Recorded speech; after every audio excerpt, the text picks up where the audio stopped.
Hello, colleagues. I thought I'd share with you how to create a flipped lesson on TED Ed. I'm using the Smart Recorder from Smart. Down here in the Windows notification area, you can choose the Smartboard icon and choose Recorder, and that will give you this little device here in the lower right-hand corner. Right now, the red button is actually grayed out because I am recording, but I'm going to slide that out of the way so that we have a full viewing screen. This is the home page for TED Ed, Lessons Worth Sharing, and I am already logged in under mine, so you see Brian Miller up here in the right hand corner. And for those of you who still want to register, unfortunately we're having issues with TED Ed and our server at LaSalle, so if you want to log in through your own email, your non-LaSalle email, you can do so. But the TED Ed site allows you to use any TED Ed video, any TED Talk video, or any YouTube video to create lessons. And flipped lessons could be a way of introducing new material, continuing the process of learning through the material you are teaching at the current moment, or it's a way to supplement material for students to access at home, and then bring that information back to the classroom where you can actually do the work in class under the teacher's supervision. So what's nice about this TED site is we can search by series, and when you search by series there are generalization topics that will allow you to look for groups of videos. So Math in the Real World, we'll click on that and we'll notice that there are several Math in the Real World videos that are already created. Now you'll notice What is an Algorithm by David J. Malin. 2,560 people have viewed this video. 15 different teachers have created flipped lessons for this. How to organize, add, and multiply matrices. Again, 6,488 views, 56 different flipped lessons created from that video. When a video has been created as a flipped lesson, you can use that video itself, or you can adjust it in any way. And as we go through this, I'll show you how that takes place. You can view by subject, and when you view by subject, you will get a list of subject matter, and it is going to open right now. So there on the left hand side you see the list of subjects. So arts, business and economics, health, literature and language. Let's go down here to social studies, and when we pull up social studies we get various videos and TED Talks that have been turned into flipped lessons, as we see. And most of these flipped videos are anywhere from 10 to 15 minutes, which means that they're pretty short and sweet, to the point, get students' attention, get some basic information out to them, and lets you really introduce a topic in a unique way. Best flips will lead you to those videos that have been deemed the best used as flipped videos, so it's a good idea to check through that and see what's out there. And then you can search just in general over here on the right. So let's go to my actual TED Ed homepage, and here we have a series of videos, and I'm going to go ahead and remove that one. That was a mistake, but we'll work with that in a little bit. So what we have here are 4 videos that I've flipped already, and we have the thermochemistry, one on logarithms, another one on thermochemistry, thermal equilibrium, and the lesson I sent to all of you on language and some of the strange things about the word doubt. And we all use language, where words come from, what words mean, how words are used. So I thought that was a good one to look across our curriculum and interest everybody. But some of the nice things you can do and get from these videos is when you open up a video, you will get an actual title of the video, who created the lesson, where it came from. So this one is one of my actual YouTube videos from my YouTube channel. And I created this lesson for my Honors Chem class. So here what you have is the video itself, and you'll always get watch Think is an area where you can create questions, and I'll show you that in a little bit. If you find a video lesson you like, you can choose this button down here in the lower right hand corner that says flip this lesson, and if you were to click that, you can then create your own flip lesson from that video. When you press the Think button, what comes up are the questions that have been created for this lesson, and all these have been created by myself for my video, and these have already been answered because this was my test video, and so I went through and answered them before I sent them out to the students to make sure everything worked and was in proper order. So the green tells me that I got it correct, which is nice. I would hope I would. So here we have each of the lessons, and you can go through the questions. And you'll get this when you see the students. But let's go ahead and look at that student information. So we'll go back to my lesson, and we'll look at the other one here. We'll look at thermochemistry, equilibrium. And what you'll get here for student results. Each of the students has answered the questions. You have 6 out of 6, meaning they got all 6 answers correct. David Magluyan, you see, got 4 right on the first attempt, and it took 9 attempts to finally get all of them right. And he answered both of the open answer questions. Now, open answer questions, you have to actually go in and you can see what the students answered, and you can respond back with feedback as to whether they were correct or not. Over here on the far right, you get information about when they did the assignment, when they completed it. You can also pull up a CSV file where you can actually get all of the answers that all of the students have provided for you. And when you pull up that Excel file, you'll notice here you get an actual breakdown of every question and every answer, and you can see where the commonalities are of students getting questions right and wrong, what answers they came up with, how similar were those answers. It's a nice way to get a spreadsheet of common errors, common mistakes, common correct answers, so you can see what area you need to review or cover again to make sure all students are solid in that understanding. So that's a nice little tool to compare answers and compare student responses. So we'll go ahead and close that. And let's go ahead and see how to actually make one of these lessons. So what I'm going to do is I'm going to go to Find a Flip. And here I'm going to put in Crash Course Periodic Table. And this is a video I'm already aware of and I've seen. So I'm going to choose this video right here. And Crash Course, they do chemistry videos, they do biology videos, they also have history videos, both world and US history, and they're all short, 8 to 15 minutes.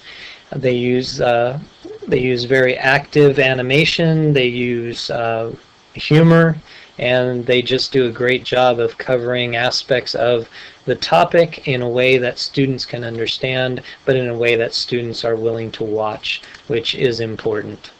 So here is the video, and what I'm going to do is I can actually flip this video. So I'm going to create a flip lesson from this video.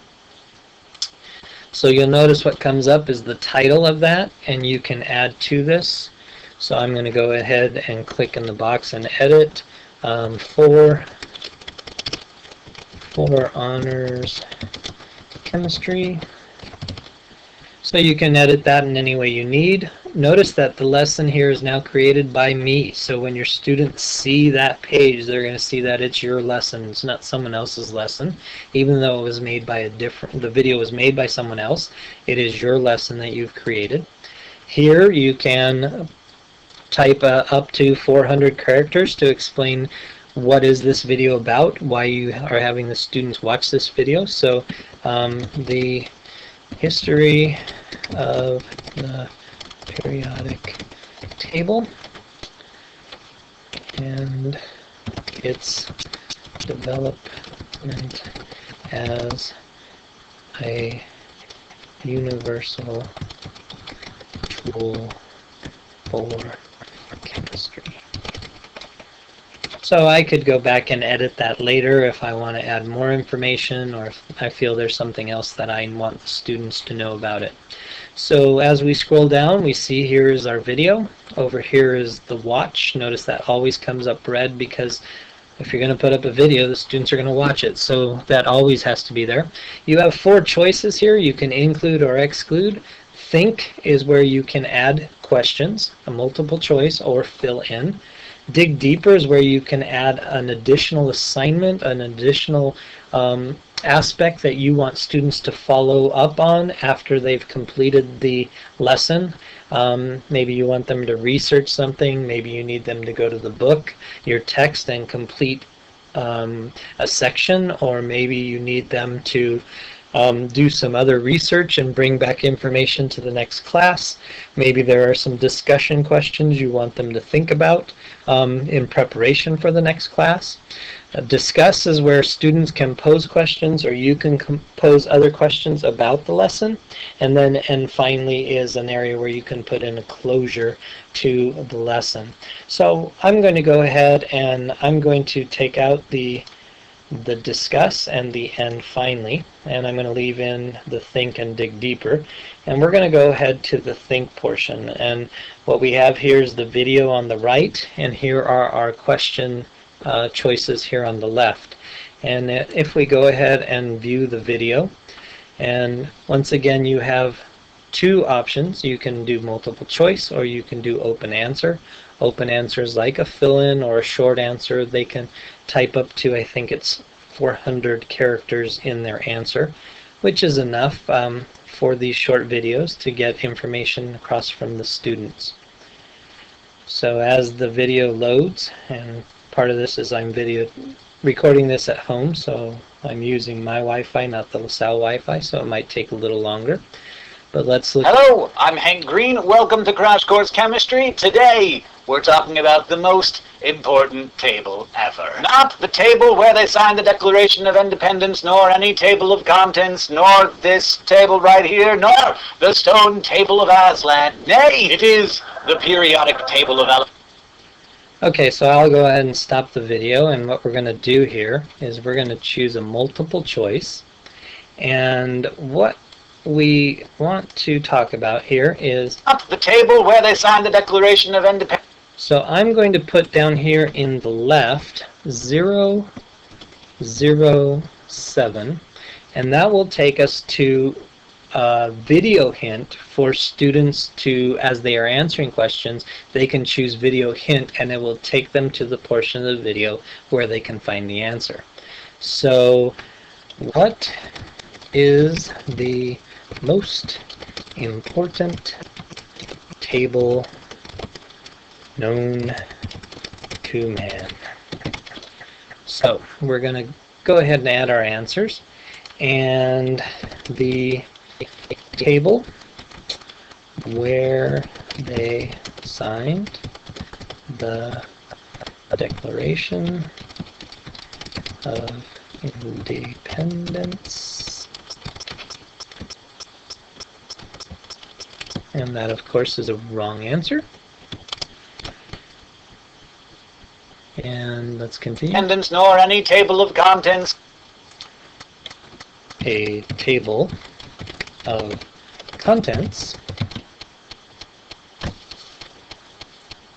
Nor this table right here, nor The table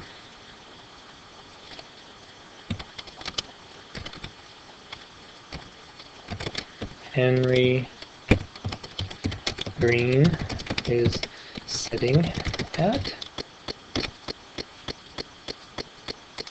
the stone table of Aslan. The stone table of Aslan. And nay, it is the periodic table of elements, a concise, information-dense catalog. The periodic table of elements. Now that's a very simplistic question, but it gives you an idea of how easy this is, and I'm going to go ahead and choose that is the correct answer. And what we will do is we will preview and save. So you can check your answer, check your question. What is the most important table known to man? The table where they signed the Declaration of Independence, a table of contents, the table Henry Green is sitting at, the stone table of Islam, or the periodic table of elements. So I like that, and I'm going to go ahead and save that. And so now I have my first question, and I'm going to create another question. So I will continue all watching of the the video. different sorts of atoms in the universe. Today I want to talk a bit about the creation of this table, which is, to be clear, one of the crowning achievements of human thought. To start out, though, let's close our eyes and pretend.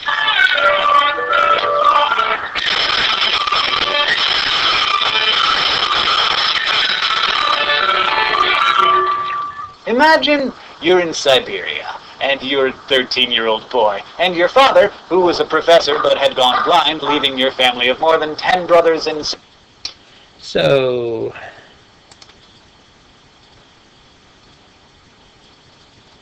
I'm going to go ahead and ask the question. This is going to be a fill-in question.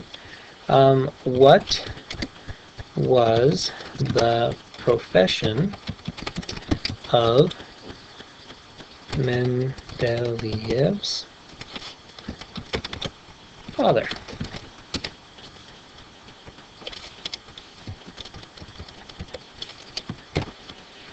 So this is a fill-in question, so you do not have to put in a correct answer, because when the students write their answers, you will be able to see them and respond back accordingly. So we will go ahead and save that. Congratulations, your next question is there, and now I can create a third question. So we will wait and see. But as you see, has just died. it is pretty easy to set up these questions and do whatever you need to do.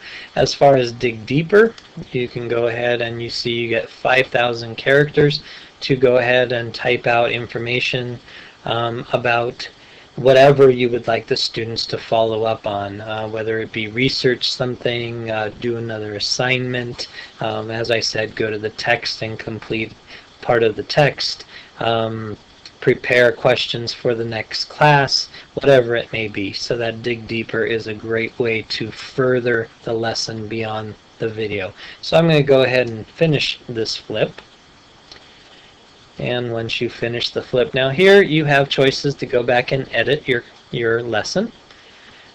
You can share your lesson. So here is the link that you can then place on Moodle or in your LMS, your learning management system, for students to use. You just simply copy to the clipboard.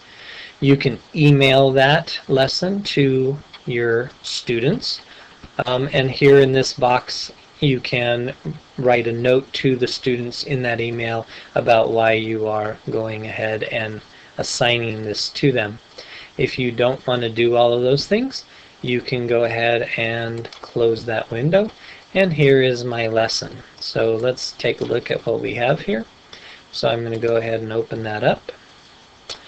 And so here's the lesson. Periodic table, Crash Course Chemistry, number 4 for Honors Chemistry. Lesson created by Brian Miller using TED Ed. Video from Crash Course, so that's where we got the original video, the information I provided for the students. And I didn't do anything in the dig deeper, so you notice that does not show itself. And when I go to think, there is my first question, and here is the video for students to watch. So that is a crash course, I guess, on how to create a flipped lesson on TED Ed. I hope this was helpful. If you have any further questions, please feel free to see me. As I said, I hope this works for you. Bye.